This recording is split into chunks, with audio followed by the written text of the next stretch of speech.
કૃષ્ણ મિત્રો, આપણે આજે મમરાના લાડુ બનાવીશું.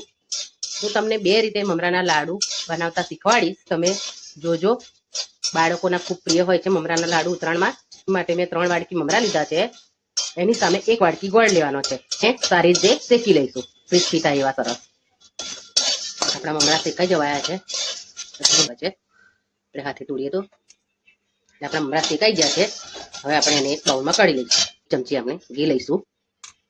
ગોળ લઈશું. આપણે ગોળને ઓગળવા દઈશું. આપણો ગોળનો પાયો થયો છે કે નહીં એ આપણે ચેક કરી લઈશું. આપણો પાયો તૈયાર થઈ ગયો છે. હવે આપણે એમાં મમરા બરાબર મિક્સ કરી લઈશું.